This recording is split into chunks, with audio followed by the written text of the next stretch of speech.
Plaintiff Daniel Mahone robbed a bank in 1999 and got away with $312,000. And as a result, he spent 15 years in prison. Once released, he did any job he could to get back on his feet. And today he's suing because he repaired the defendant's air conditioner in his truck and he failed to pay him.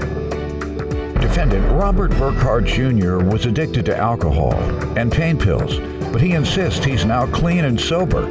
Robert refuses to pay Daniel because the air conditioner broke again 1 month after Daniel repaired it.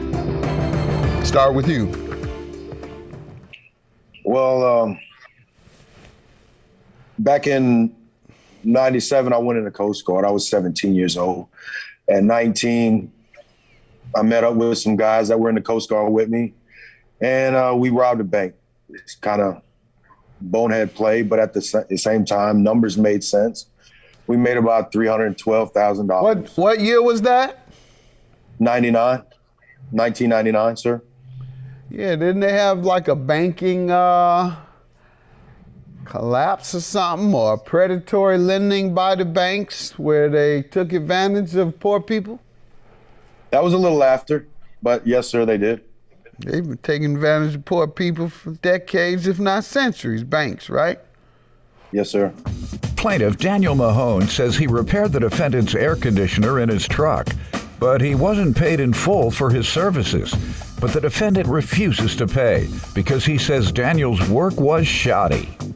So you was doing it for your moms to get back? To get back Honestly, into the system that ripped off your mother? Or? Now, if you tell me number. that, I might understand. I can't tell you that that's why I did that. I did it because the numbers made sense.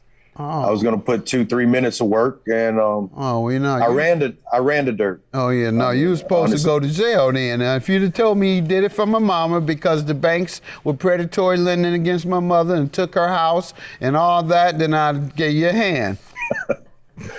All right. So you were convicted of bank robbery. How much time did you do? I was sentenced to 188 months and 60 months supervised release. I did from 99 to 2014. Okay. And when you got out, what'd you do?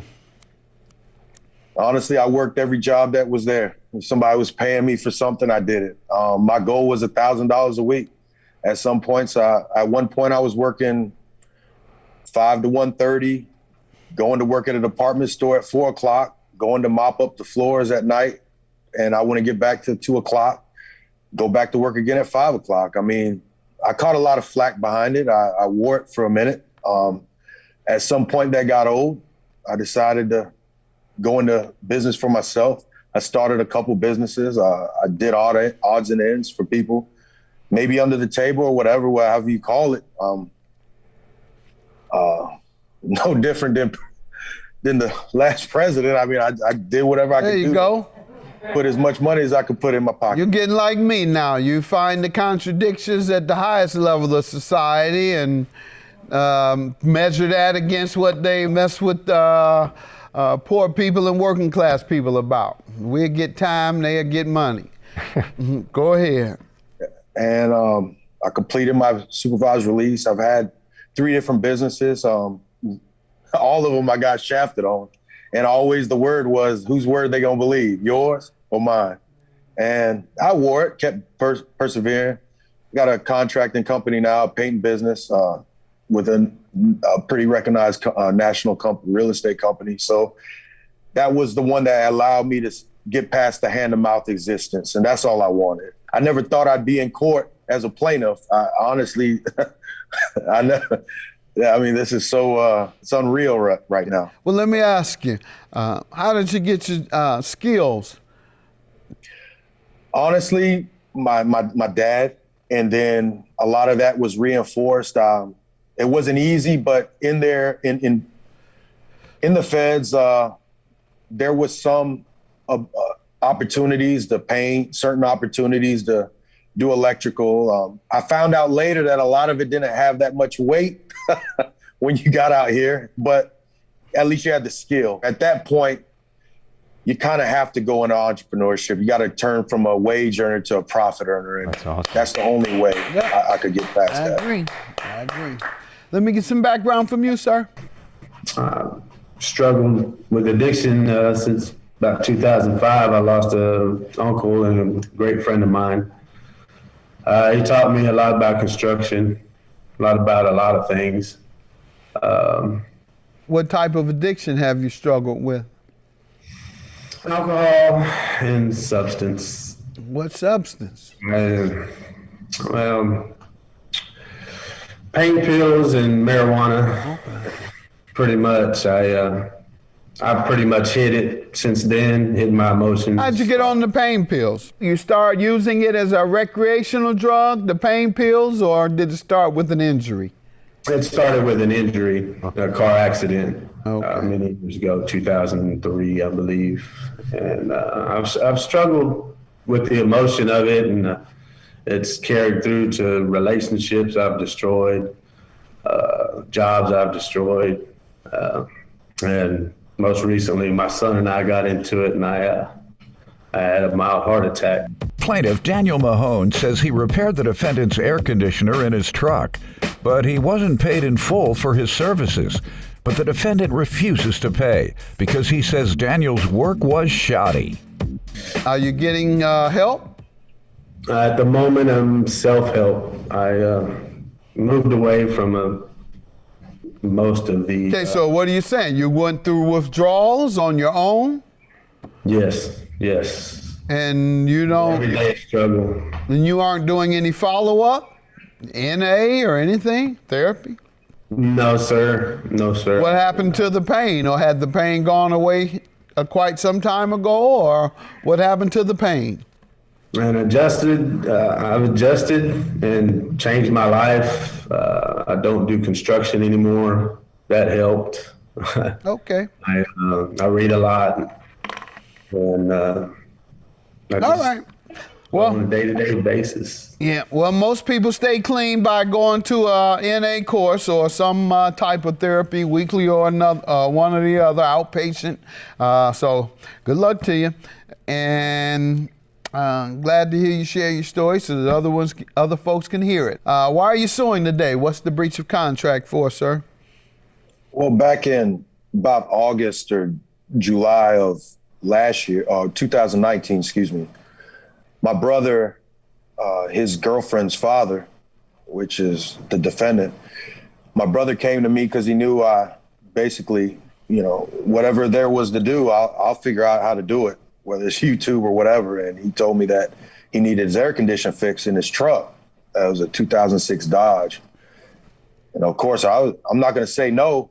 If I can't do it, I'll find somebody who can. And we talked. That's when I met Bobby or Robert. And when we talked, we agreed to 2000 that I was going to change out his air condition in his truck. And he already told me straight up, I only had $800 up front, but about 30 days, give me a couple paychecks and I'll get the difference.